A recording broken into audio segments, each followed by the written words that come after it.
नमस्कार। आप सभी एएनएम बहनों का ग्राम स्वास्थ्य एवं पोषण दिवस से संबंधित प्रशिक्षण कार्यक्रम में स्वागत है।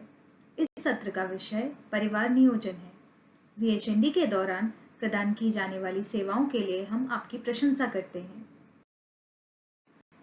प्रशिक्षण का उद्देश्य: अभी तक हमने वीएचएनडी का अर्थ, माइक्रो प्लानिंग और प्रथम पंक्ति के कार्यकर्ताओं की भूमिका, वीएचएनडी सत्र के लिए आवश्यक उपकरण और सामग्री, वीएचएनडी के दौरान प्रदान की जाने वाली सेवाओं के बारे में चर्चा की। इस सत्र में हम परिवार नियोजन के बारे में चर्चा करेंगे। आइए अब हम प्रशिक्षण के उद्देश्य के बारे में चर्चा करते हैं। इस सत्र के द्वारा आप सभी एएनएम बहन निम्न बिंदुओं पर अपनी समझ विकसित कर पाएंगी: परिवार नियोजन का अर्थ और मातृ और शिशु मृत्यु रोकने में इसकी भूमिका, प्रसव के बाद गर्भधारण की संभावना, परिवार नियोजन के स्थायी और अस्थायी साधन और उनका उपयोग, और परिवार नियोजन से संबंधित एएनएम के मुख्य दायित्व। परिवार नियोजन का क्या अर्थ है? इस स्लाइड में हम परिवार नियोजन के अर्थ के बारे में जानेंगे। परिवार नियोजन का अर्थ है कि दंपति अपनी मर्जी से यह फैसला करे कि उन्हें बच्चा कब चाहिए और कब नहीं। जब तक उन्हें बच्चा नहीं चाहिए, वे मनपसंद तरीका चुनें और प्रयोग करें। ऐसा करने से उनकी इच्छा से ही बच्चे होंगे, संयोग से नहीं। उत्तर प्रदेश में परिवार नियोजन की स्थिति। अब हम उत्तर प्रदेश में परिवार नियोजन की स्थिति के बारे में चर्चा करते हैं। अगर हम राष्ट्रीय परिवार स्वास्थ्य सर्वेक्षण NFHS 4 के आंकड़ों की बात करें तो कुल परिवार नियोजन का कोई भी साधन उपयोग करने वाले योग दंपति मात्र 45.5% हैं। IUCD और PPIUCD लगवाने वाली महिलाएं मात्र 1.2% है और आधुनिक विधियों का उपयोग करने वाले 31.7% योग दंपति हैं। यह आंकड़ा यह दर्शाता है कि परिवार नियोजन के क्षेत्र में अभी काफी प्रयास करने की जरूरत है। मातृ एवं शिशु मृत्यु को रोकने में परिवार नियोजन की भूमिका। परिवार नियोजन से मातृ एवं शिशु मृत्यु को कम किया जा सकता है। दूसरे शब्दों में समझे तो ये कह सकते हैं कि मातृ एवं शिशु मृत्यु के जोखिम का आधारभूत कारण कम उम्र में शादी एवं गर्भावस्था, कम अंतराल पर बच्चों का पैदा होना एवं ज्यादा बच्चों का पैदा होना है। दो बच्चों के बीच में कम अंतराल होने से मां और बच्चों को कई खतरे हो सकते हैं। पहले हम बच्चों को होने वाले खतरों की बात करते हैं। पूर्ण अवधि से पहले शिशु का जन्म हो जाना, कम वजन का बच्चा पैदा होना, नवजात शिशु में जटिलता या मृत्यु का खतरा। आइए अब हम मां को होने वाले खतरों की बात करते हैं। मां को होने वाले मुख्य खतरे हैं एनीमिया, गर्भपात, झिल्लियों का समय से पहले फटना, माता की मृत्यु, प्रसव पूर्व एवं प्रसव पश्चात अधिक रक्तस्राव, बच्चेदानी में संक्रमण आदि। गर्भावस्था का सही समय व बच्चों में उचित अंतराल। आइए अब हम गर्भावस्था का सही समय और बच्चों में उचित अंतराल के बारे में बात करते हैं। इससे संबंधित 3 मुख्य संदेश हैं। पहला संदेश: नव दंपतियों को गर्भाधारण से बचने के लिए अपनी पसंद के परिवार नियोजन साधन का लगातार प्रयोग करना चाहिए जब तक कि महिला 20 वर्ष की ना हो जाए। दूसरा संदेश: जीवित शिशु के जन्म के बाद दंपतियों को पुनः गर्भधारण के लिए कम से कम 3 वर्ष तक अपनी पसंद के परिवार नियोजन साधन का लगातार प्रयोग करना चाहिए। तीसरा संदेश: गर्भपात या गर्भ समापन के बाद दंपतियों को पुनः गर्भधारण के लिए कम से कम 6 माह तक अपनी पसंद के परिवार नियोजन साधन का लगातार प्रयोग करना चाहिए। 15 से 49 वर्ष की विवाहित महिलाओं और उनके पति योग दंपति कहलाते हैं। परिवार नियोजन सेवाओं हेतु समुदाय स्तर पर निम्न योग दंपति हो सकते हैं: गर्भवती महिलाएं, नवविवाहित जोड़े जिनकी डिलीवरी हुई हो, जिनका गर्भपात हुआ हो, जिनका छोटा बच्चा हो, प्रजनन काल के सभी विवाहित लोग जो भी स्वयं परामर्श मांगे। प्रसव के बाद गर्भधारण की संभावना। अब हम प्रसव के बाद गर्भधारण की संभावना के बारे में विस्तार से समझते हैं। जो महिलाएं केवल स्तनपान कराती हैं, उनमें प्रसव के 6 माह बाद गर्भधारण की संभावना होती है। जो महिलाएं केवल स्तनपान नहीं कराती हैं और जो ऊपरी दूध, पानी, शहद, घुट्टी आदि देती हैं, उनमें प्रसव के 6 हफ्ते बाद गर्भधारण की संभावना होती है। स्तनपान नहीं कराने वाली महिलाओं में प्रसव के 4 हफ्ते बाद गर्भधारण की संभावना होती है। जिन महिलाओं का गर्भपात हुआ है, उनको गर्भपात के 11 दिन बाद गर्भधारण की संभावना होती है। गर्भधारण की संभावना, सुरक्षित और असुरक्षित दिन। अब गर्भधारण की संभावना से संबंधित सुरक्षित और असुरक्षित दिन की बात करते हैं। गर्भधारण की संभावना मासिक चक्र के 8वें से 20वें दिन तक अधिक होती है, अतः ये दिन असुरक्षित दिन कहे जाते हैं। मासिक चक्र के 21वें से 28वें दिन सुरक्षित कहे जाते हैं, क्योंकि अंडा मासिक चक्र के 11वें से 14वें दिनों के अंदर ही निकलता है और केवल 48 घंटों ही जीवित रहता है। अतः 21 दिन के बाद गर्भधारण की संभावना बहुत कम होती है। गर्भ निरोध के स्थायी और अस्थायी साधन।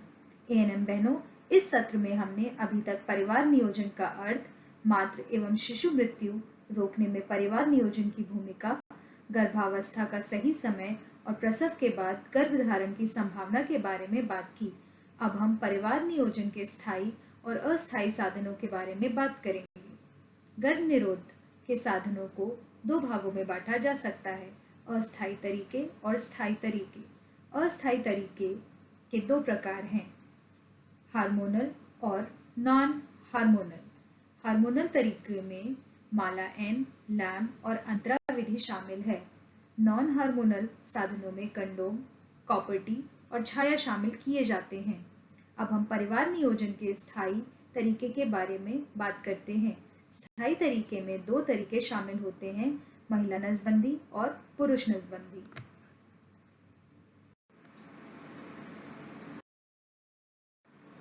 परिवार नियोजन के विभिन्न साधनों की प्रभावकारिता। एएनएम बहनों, इस स्लाइड में हम यह बात करेंगे कि परिवार नियोजन के कौन से साधन कम प्रभावकारी और कौन से साधन ज्यादा प्रभावकारी हैं। सबसे कम प्रभावकारी साधन को सबसे नीचे दिया गया है और ऊपर की ओर जाने पर अपेक्षाकृत अधिक प्रभावकारी साधन दिए गए हैं। अब एक एक करके इन साधनों के बारे में बात करते हैं। सबसे कम प्रभावशाली है विद्राल विधि। इसके अंतर्गत वीर्य निकलने से पहले लिंग को योनि से बाहर निकाल लिया जाता है, जिससे वीर्य योनि के अंदर नहीं जा पाता है। इससे अधिक प्रभावकारी साधन है पुरुष और महिला कंडोम। कंडोम से अधिक प्रभावकारी साधन है इंजेक्शन, लैम विधि और गर्भ निरोधक गोलियां।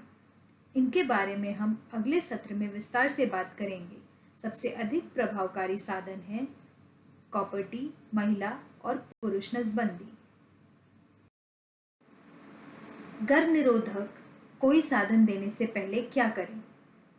कोई भी गर्भ निरोधक साधन देने से पहले यह सुनिश्चित करना आवश्यक है कि महिला गर्भवती तो नहीं है। महिला को गर्भावस्था का कोई संकेत या लक्षण है कि नहीं, यह जानने के लिए महिला से नीचे दिए गए सवाल पूछें। उसने पिछले माहवारी से अभी तक संभोग नहीं किया है, सही ढंग से तथा लगातार भरोसेमंद गर्भ निरोधक विधि का इस्तेमाल करती आ रही है, या उसकी माहवारी शुरू होने से पहले से 7वें दिन है, 1 या 7 दिन, या गर्भपात के बाद से पहले से 7वां दिन है, या प्रसव होने के बाद 6 महीने से पूरी तरह से स्तनपान करा रही है और उसे माहवारी नहीं हुई है, या उसका बच्चा 4 सप्ताह पहले पैदा हुआ है। उक्त प्रश्न पूछने पर अगर महिला किसी भी एक प्रश्न में हाँ करती है तो यह सुनिश्चित है कि महिला गर्भवती नहीं है। निश्चय किट का उपयोग।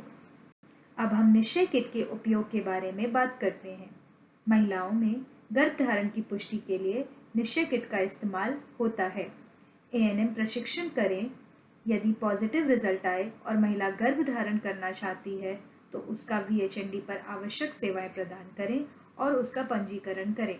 यदि महिला गर्भधारण नहीं चाहती है और गर्भ समापन चाहती है तो सुरक्षित गर्भपात की सलाह दें और गर्भपात के उपरांत उपलब्ध गर्भ निरोधक साधनों के इस्तेमाल की सलाह दें। परिवार नियोजन के अस्थायी साधन माला एन। एएनएम बहनों, आइए अब हम परिवार नियोजन के अस्थायी साधन माला एन के इस्तेमाल के बारे में चर्चा करते हैं। यह एक सुरक्षित हार्मोनल गोली है और इसे रोज खाना होता है। 28 गोलियों का पैकेट होता है जिसमें 21 गोलियां गर्भ निरोधक और 7 गोली आयरन की होती है। माहवारी शुरू होने के 1 से 5 दिन तक कभी भी गोली लेना शुरू कर सकते हैं। गोलियों को शुरू करने से पहले डॉक्टर एएनएम से जांच कराना आवश्यक है। इन गोलियों के सेवन से शुरू के 2-3 महीने कुछ परेशानियां हो सकती हैं, जैसे मासिक चक्र में परिवर्तन, सिर दर्द या चक्कर आना, जी मचलाना, स्तनों में भारीपन और हल्का दर्द, वजन में परिवर्तन आना, मूड में परिवर्तन आना। ये परेशानियां अक्सर 2 से 3 माह में ठीक हो जाती हैं। गोली के सेवन के बाद खतरे के लक्षण हैं पेट, छाती या सिर में दर्द, आंखों में धुंधलापन, पिंडलियों में दर्द। ऐसी स्थिति में डॉक्टर की सलाह लें। माला एन के फायदे। अब हम माला एन के फायदों की बात करते हैं। परिवार नियोजन की यह विधि माहवारी नियमित करती है और इस दौरान होने वाले दर्द को कम करती है। खून की कमी नहीं होने देती। आसानी से इसका सेवन बंद किया जा सकता है और 2 से 3 महीनों के अंदर गर्भ ठहर सकता है। माहवारी के दौरान होने वाले रक्तस्राव को कम करती है।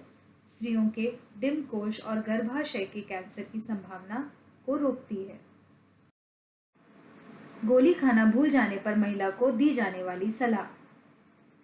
अगर महिला यह 1 या 2 हार्मोनल गोली सफेद गोली खाना भूल गई है तो उसे जल्द से जल्द 1 गोली लेने की सलाह दें या निर्धारित समय पर 2 गोली लेने के लिए कहें। अगर पहले या दूसरे सप्ताह में हार्मोनल गोली 3 या ज़्यादा खाना भूल गई है तो 1 गोली जल्द से जल्द लें और निर्धारित समय पर गोली लेना जारी रखें। साथ ही अगले 7 दिनों तक बैकअप विधि का इस्तेमाल करें। अगर पिछले 72 घंटों में सेक्स किया है तो ईसीपी का प्रयोग करें। अगर तीसरी सप्ताह में 3 या उससे ज़्यादा हार्मोनल गोली खाना भूल गई है तो 1 गोली जल्द से जल्द लें और निर्धारित समय के अनुसार हार्मोन की गोलियां को लें। आयरन की गोलियों को फेंक दें। हार्मोनल गोलियां खत्म होने के अगले दिन से नया पत्ता शुरू करें। साथ ही अगले 7 दिनों तक बैकअप विधि का इस्तेमाल करें और यदि पिछले 72 घंटों में सेक्स किया है तो ईसीपी का प्रयोग करें। परिवार नियोजन के अस्थायी साधन लैब। आइए अब हम परिवार नियोजन के अस्थायी साधन लैक्टेशनल एमनोरिया के बारे में बात करते हैं। लैक्टेशनल का अर्थ है कि स्तनपान संबंधी और एमनोरिया का अर्थ होता है मासिक रक्तस्राव न होना। लैक्टेशन एमनोरिया विधि के लिए 3 स्थितियों की आवश्यकता होती है और इन तीनों का ही पालन किया जाना चाहिए। शिशु को बार बार दिन में और कम से कम 2 बार रात में केवल स्तनपान कराया जा रहा हो। स्तनपान करा रही माता में मासिक रक्तस्राव पुनः आरंभ न हुआ हो। शिशु की आयु 6 माह से कम हो। इस विधि की प्रभावशीलता प्रयोगकर्ता पर निर्भर होती है। महिला द्वारा अपने शिशु को पूरी तरह स्तनपान न कराए जाने की स्थिति में गर्भावस्था का खतरा सबसे अधिक होता है। परिवार नियोजन के अस्थायी साधन अंतरा।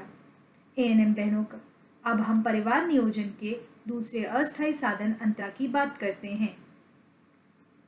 अंतरा एक गर्भ निरोधक विधि है जो प्रत्येक 3 महीने पर इंजेक्शन के द्वारा दी जाती है।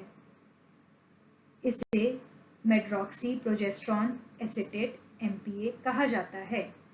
अंतरा गर्भ निरोधक इंजेक्शन सरकारी स्वास्थ्य इकाइयों पर उपलब्ध है। यह एक प्रशिक्षित प्रदाता, चिकित्सक, नर्स या एएनएम द्वारा स्वास्थ्य इकाई पर दिया जा सकता है। ध्यान रहे कि अंतरा का इंजेक्शन लगवाने से पहले प्रशिक्षित डॉक्टर द्वारा जांच करवाना अत्यंत आवश्यक है। अंतरा के लाभ। अब हम अंतरा के लाभ के बारे में बात करते हैं। अंतरा प्रतिदिन के स्थान पर 3 महीने में मात्र 1 बार लेने की आवश्यकता होती है। जो महिलाएं गर्भ निरोधक गोली माला एन माला डी नहीं खा सकती हैं वो इस विधि का इस्तेमाल कर सकती हैं। दूध पिलाने वाली माताएं भी प्रसव के 1.5 माह बाद अंतरा इंजेक्शन लगवा सकती हैं, क्योंकि ये दूध की गुणवत्ता व मात्रा को प्रभावित नहीं करता है। इसे बंद करने के पश्चात गर्भधारण में कोई समस्या नहीं होती। इसे छोड़ने के कुछ माह बाद महिला गर्भवती हो सकती है। कुछ मामलों में माहवारी में होने वाली ऐंठन को कम करता है। इस विधि के कारण कभी कभी मासिक चक्र बंद हो सकता है, जो हानिकारक नहीं है। यदि किसी महिला को खून की कमी है तो इससे फायदा ही होगा। लाभार्थी की गोपनीयता को सुनिश्चित करता है। आपातकालीन गर्भनिरोधक गोलियां ECP। इस स्लाइड में हम आपातकालीन गर्भनिरोधक गोलियों के बारे में बात करेंगे। प्रमुख बात यह है कि यह लगातार इस्तेमाल किए जाने वाले गर्भनिरोधक साधनों का विकल्प नहीं है। यह असुरक्षित संभोग हो जाने के बाद अनचाहे गर्भ से बचने के लिए खाई जाती है। इन्हें असुरक्षित संभोग हो जाने पर 3 दिनों के भीतर 72 घंटों के अंदर लेना आवश्यक होता है। ध्यान रहे कि ECP असुरक्षित संबंध के बाद जितनी जल्दी ली जाए उतना ही असरदार है। आपातकालीन गर्भनिरोधक गोलियों की आवश्यकता। यह जानना जरूरी है कि आपातकालीन गर्भनिरोधक गोलियों की आवश्यकता किन स्थितियों में पड़ सकती है। आइए उन स्थितियों की बात करते हैं। बिना किसी तरीके को अपनाए संभोग हो जाए, कंडोम फट जाए या लिंग पर से फिसल जाए, महिला 3 या अधिक गर्भनिरोधक गोली लेना भूल जाए, IUCD अचानक निकल जाए, अंतरा इंजेक्शन लगवाए 4 माह से भी ज़्यादा समय हो जाए, प्राकृतिक तरीकों का सही पालन ना किया जा सके, ज़बरदस्ती संभोग हो जाए। आपातकालीन गर्भनिरोधक गोलियों से संबंधित ध्यान देने वाली बातें। आइए अब हम ये बात करते हैं कि ECG प्लीज से संबंधित ध्यान देने वाली कौन कौन सी बातें जो आपको महिलाओं को बतानी हैं। यदि EC पिल्स लेने के 2 घंटे के भीतर उल्टी हो जाए तो महिला फिर से एक गोली लें। EC पिल्स लगातार इस्तेमाल किए जाने वाले गर्भनिरोधक साधनों का विकल्प नहीं है। यदि EC पिल्स लेने के बाद संभावित समय से 1 सप्ताह बाद तक माहवारी न आए तो महिला डॉक्टर से मिले। परिवार नियोजन के अस्थायी साधन कंडोम। अब हम परिवार नियोजन के एक अस्थायी साधन कंडोम की बात करेंगे। कंडोम सरल और सुरक्षित विधि है जिसे हर बार संभोग के समय प्रयोग करना होता है। यदि इसका सही प्रयोग किया जाए तो यह बहुत असरदार विधि है जिसे पुरुष अपने उत्तेजित लिंग पर चढ़ा लेता है। कंडोम को प्रयोग करने पर वीर्यपात कंडोम में होता है और वीर्य में मौजूद शुक्राणु महिला की योनि में नहीं पहुंच पाते। इस तरह महिला गर्भधारण से बच जाती है। कंडोम अनचाहे गर्भ के साथ यौन रोग व एड्स से भी बचाता है। ध्यान रहे कि हर एक संभोग के समय नए कंडोम के इस्तेमाल की सलाह दी जानी चाहिए। आइए अब हम परिवार नियोजन के अस्थायी साधन IUCD की बात करते हैं। इंट्रायूट्राइन कॉन्ट्रासेप्टिव डिवाइस एक छोटा T आकार का लचीला साधन है जिसे गर्भाशय के अंदर लगाया जाता है। अधिकतर लोग इसे कॉपर टी के रूप में जानते हैं। कॉपर टी महिलाओं के लिए एक बहुत ज़्यादा असरदार व लंबी अवधि के लिए गर्भ निरोधक साधन है। मुख्यतः IUCD 380A 10 साल के लिए, IUCD 375 5 साल के लिए होती है। IUCD के फायदे। आइए अब हम IUCD के फायदे के बारे में बात करते हैं। इसे लगाकर महिला लंबे समय तक 10 साल तक या 5 साल तक गर्भधारण से बच सकती हैं। वह जब चाहें इसे निकलवा भी सकती हैं। इसके अलावा इसके और भी फायदे हैं, जैसे IUCD निकल ले जाने के बाद महिला जल्दी ही गर्भवती हो सकती है। स्तनपान कराने वाली माँ के लिए भी एक बहुत अच्छा तरीका है। IUCD असुरक्षित संभोग हो जाने के बाद 5 दिनों के भीतर लगाया जा सकता है, जो कि आपातकालीन गर्भ निरोधक की तरह भी कार्य करती है। परिवार नियोजन के अस्थायी साधन PPIUCD। अब हम PPIUCD की बात करेंगे। महिलाएं डिलीवरी के तुरंत बाद ही IUCD लगवा सकती हैं। इसे पोस्टपार्टम IUCD या PPIUCD कहते हैं। यह महिला के लिए बेहद सुविधाजनक है और लंबे समय तक अनचाहे गर्भ से बच सकती है। महिला या दंपति गर्भावस्था के दौरान या डिलीवरी से पहले तय कर ले कि IUCD लगवानी है और डॉक्टर को यह बात बता दे तो बच्चा होने के बाद महिला अस्पताल से IUCD लगवाकर ही घर जा सकती है। यह ध्यान रखना जरूरी है कि PPIUCD प्रसव पश्चात 48 घंटे के अंदर या 6 सप्ताह के बाद लगाया जा सकता है। इसे 48 घंटे के बाद से 6 सप्ताह तक नहीं लगाया जाता क्योंकि बच्चेदानी में इस समय बदलाव हो रहे होते हैं तो संक्रमण होने की संभावना हो सकती है और IUCD अपने स्थान से हट भी सकती है। PPIUCD कब नहीं लगाई जाती? प्रसव के बाद PPIUCD निम्न स्थिति में नहीं लगाई जा सकती है। झिल्ली पानी की थैली फट जाने के 18 घंटे बाद, प्रसव पश्चात बुखार एवं पेट में दर्द, योनि में बदबूदार स्राव, प्रसव पश्चात संक्रमण या प्रसव पश्चात अत्यधिक रक्तस्राव। ध्यान रहे कि प्रसव पश्चात, प्रसव के तुरंत बाद या प्रसव के कुछ समय बाद का समय व गर्भपात के बाद का समय अत्यंत महत्वपूर्ण है क्योंकि इस समय गर्भधारण होने के ज्यादा खतरा रहता है। महिला की माहवारी आने से पहले ही वह पुनः गर्भवती हो सकती है। परिवार नियोजन के अस्थायी साधन छाया। अब हम परिवार नियोजन के एक अन्य अस्थायी साधन छाया के बारे में बात करते हैं। छाया हार्मोन रहित, सुरक्षित व प्रभावी गोली है। छाया के एक पैकेट में 8 गोली होती है। छाया दूध पिलाने वाली माताओं के लिए सुरक्षित है और प्रसव व गर्भपात के तुरंत बाद दी जा सकती है। यह एनीमिया से ग्रसित महिलाओं के लिए भी लाभकारी है क्योंकि छाया खाने के बाद माहवारी थोड़ी कम होती है और ज्यादा अंतराल पर होती है। छाया को कब और कैसे शुरू करें? अब हम ये बात करेंगे कि छाया को कब और कैसे शुरू करना है। छाया को प्रथम 3 माह तक सप्ताह में 2 बार तथा 3 माह के बाद सप्ताह में 1 बार लिया जाना है। छाया के उपयोग से पहले महिला को यह सलाह दें कि वह पहली गोली माहवारी के पहले दिन, जिस दिन खून दिखाई दे, और दूसरी गोली नीचे दिए गए शेड्यूल के अनुसार ले। यह प्रक्रिया प्रथम 3 माह तक लगातार की जाएगी। चौथे माह से सप्ताह में 1 बार गोली लेनी है।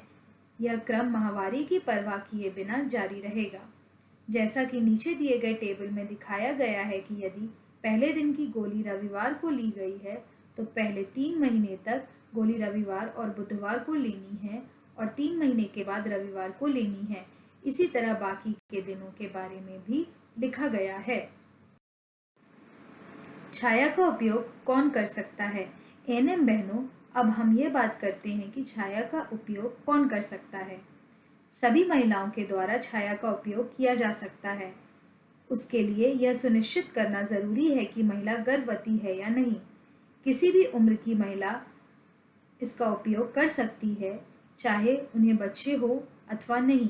जिन महिलाओं को माला एन अथवा माला डी से साइड इफेक्ट हुआ हो, वे महिलाएं भी इस विधि को चुन सकती हैं। जो महिलाएं स्तनपान कराती हैं वो भी इसका उपयोग कर सकती हैं। यह मां के दूध की मात्रा गुणवत्ता पर कोई प्रभाव नहीं डालता है। परिवार नियोजन के स्थायी साधन महिला नसबंदी। अब हम परिवार नियोजन के स्थायी साधन की बात करेंगे। पहला स्थायी साधन है महिला नसबंदी। महिला नसबंदी परिवार नियोजन की एक स्थायी विधि है। जो दंपति समझते हैं कि उनका परिवार पूरा हो गया है, वे नसबंदी करवा सकते हैं ताकि अनचाहे गर्भ से बचा जा सके। महिला नसबंदी के लिए लाभार्थी का चुनाव करते समय याद रखें कि महिला विवाहित हो, महिला की उम्र 22 वर्ष से अधिक व 49 वर्ष से कम हो, दंपति के कम से कम एक बच्चा हो जिसकी उम्र 1 वर्ष से अधिक हो।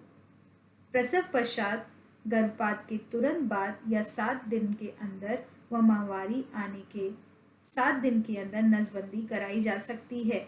नसबंदी के 1 माह बाद जब महिला को माहवारी आ जाती है या गर्भ की जांच नेगेटिव आती है तो तभी नसबंदी को सफल माना जाता है। परिवार नियोजन के स्थायी साधन पुरुष नसबंदी। आइए अब हम पुरुष नसबंदी की बात करते हैं। यह एक सुरक्षित व असरदार स्थायी विधि है।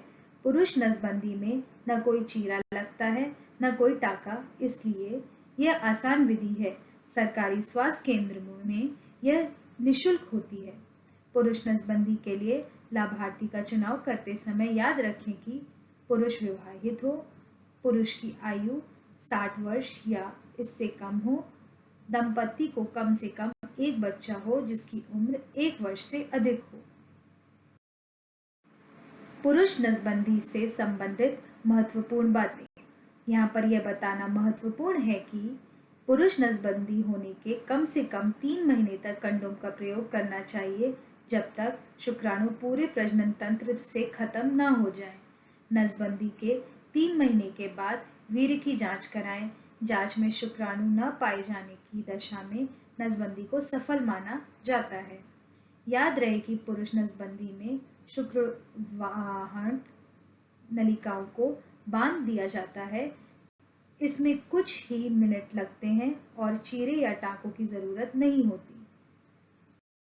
एएनएम के दायित्व। अब हम एएनएम के मुख्य दायित्वों के बारे में बात करते हैं।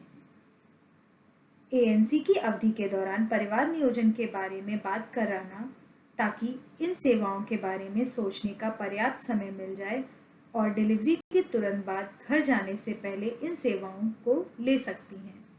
जन्म में अंतराल या जन्म सीमित करने के लाभों के बारे में सामान्य जानकारी देना, महिला को सूचित करना कि उसके और बच्चे के बेहतर स्वास्थ्य के लिए उसे दोबारा गर्भवती होने की कोशिश करने से पहले कम से कम 2 साल तक इंतजार करना चाहिए।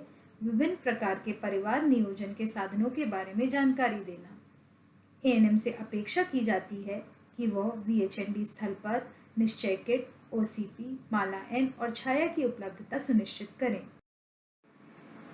आशा है इस प्रशिक्षण सत्र के द्वारा आपको परिवार नियोजन का अर्थ, गर्भधारण की संभावना, परिवार नियोजन के स्थायी और अस्थायी साधन और उनका उपयोग और एएनएम के दायित्व के बारे में समुचित जानकारी प्राप्त हुई होगी। इस प्रशिक्षण सत्र में भाग लेने के लिए आपको बहुत बहुत धन्यवाद।